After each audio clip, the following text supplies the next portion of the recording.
Salut à tous, je suis Orlus Fosso. Bienvenue, c'est Savoir Vivre. Aujourd'hui, nous allons parler de l'échec.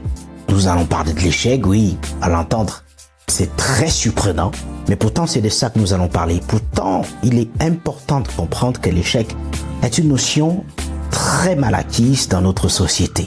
Très mal acquise. On n'en parle pas assez, ou alors on en parle très mal. C'est quoi l'échec au juste? L'échec est perçu dans la société d'aujourd'hui comme le fait de ne pas réussir à un examen, à une épreuve, à un concours, à une évaluation quelconque, ou alors à un projet précis.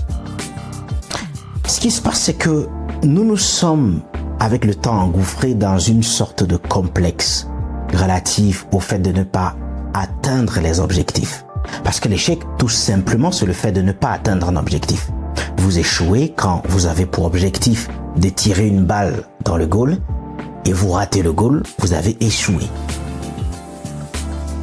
Mais dans la vie de chaque jour, nous avons conçu dans notre société l'échec comme une fatalité, comme la pire des choses qui puissent nous arriver. Le fait qu'on n'ait pas atteint un objectif devient très difficile à digérer.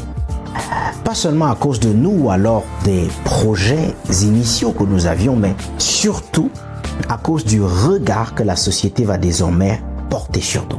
Et ça, c'est la chose la plus difficile à encaisser, à comprendre surtout. L'échec donc ne serait donc pas perçu comme une véritable fatalité ou comme un problème. Il faudrait percevoir plutôt l'échec comme une expérience, parce qu'ailleurs, ce que nous appelons échec est appelé expérience. Et c'est ce qui nous empêche, dans notre société, surtout en Afrique, de réaliser de grandes choses, parce qu'on essaie moins. Ceux qui parviennent à de grandes choses essaient beaucoup avant de parvenir à la grande chose. Écoutez, ce que vous êtes aujourd'hui n'est pas la somme de vos efforts antérieurs, mais c'est la somme de vos échecs antérieurs. C'est vos échecs qui ont fait de vous ce que vous êtes aujourd'hui, ce que vous avez accompli, ce que vous avez réalisé, cette transformation dont vous êtes fier, cette amélioration qui vous fait sourire aujourd'hui, n'est pas le résultat de vos efforts antérieurs, mais de vos échecs antérieurs. C'est la somme de vos échecs. Plus vous échouez, plus vous gagnez en expérience, plus vous grandissez. L'échec, c'est pas une fatalité, l'échec n'est pas la fin. C'est pas la fin. L'erreur n'est pas le problème. C'est plutôt une expérience, c'est plutôt une opportunité. Et une opportunité à saisir et à bien saisir. Dites-moi, comment est-ce que vous saurez que vous êtes un expert si vous n'essayez pas? Essayez quelque chose. Lancez-vous dans un domaine. Même si vous ne comprenez pas, essayez. Beaucoup qui ont réussi dans un certain domaine vous diront, pour la plupart, je ne m'y attendais pas, ce n'était pas dans mes projets, ce n'était pas dans mes prévisions, ce n'était pas dans mes aspirations, ce n'était pas ça qui était au programme. Je ne m'imaginais pas à cette place-là, je voulais pas entreprendre, je voulais pas faire dans tel ou dans tel autre domaine. Je m'y suis tout simplement retrouvé par la force des choses. C'est la raison pour laquelle observez le bien. Ceux et celles qui sont passés par des moments très difficiles finissent par réussir.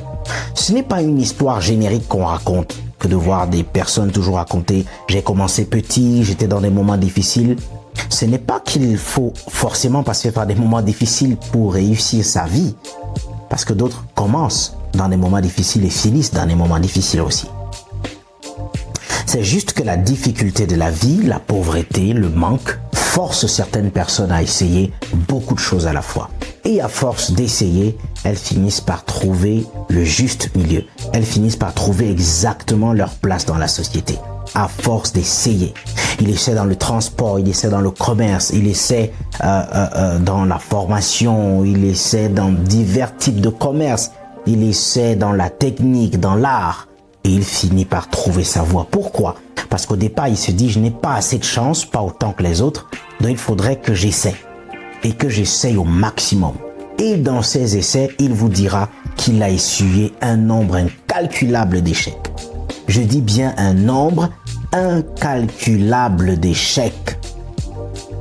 Et c'est le résultat de ces échecs-là qui fait de lui ou d'elle la grande personne que vous pouvez voir aujourd'hui. Vous voyez comment notre société est conçue. Quand l'enfant revient avec un résultat qui ne nous convient pas, nous sommes en colère. C'est très grave. Nous lui faisons peur en lui disant le fait que tu n'aies pas de bons résultats à l'école, voilà ce que ça va entraîner. Tu ne réussiras pas à faire telle ou telle autre chose. Dans la société, tu n'auras pas de place. C'est ce que nous, les parents, nous disons. Et nous oublions que la plupart de ceux et celles qui ont réussi à se démarquer dans le monde d'aujourd'hui ne sont pas des intellectuels. Ne sont pas des intellectuels.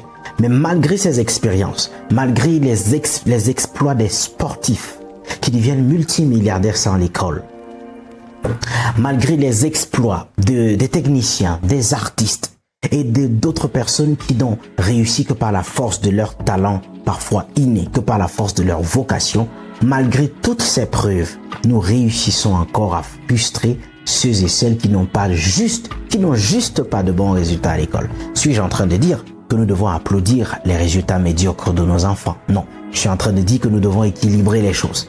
Et que lorsqu'un parent constate que l'enfant n'a pas de très bons rapports avec l'école, il faudrait vite penser à identifier en l'enfant un talent, une vocation ou une personnalité que vous pourrez l'aider à développer, qui pourra peut-être être sa petite force en société qui le fera réussir et se démarquer. Parce que l'échec n'est pas de ne pas avoir de bons résultats à l'école. Il y a 1000 manières de réussir sa vie.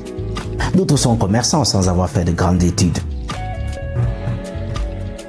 Il faut étudier, apprendre, découvrir des choses, essayer l'école, essayer aussi le football, l'art, essayer le commerce. Le problème, c'est que nous n'essayons pas assez.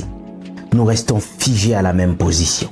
Nous restons dans les mêmes concepts. Nous gardons les mêmes paradigmes. Nous gardons les mêmes informations. Nous essayons exactement la même chose encore et encore. Et malheureusement, nous n'obtenons pas les résultats. L'échec n'est pas la fin. L'échec, c'est l'expérience. Et c'est la seule chose que vous devez retenir aujourd'hui. Revoyons-nous très vite.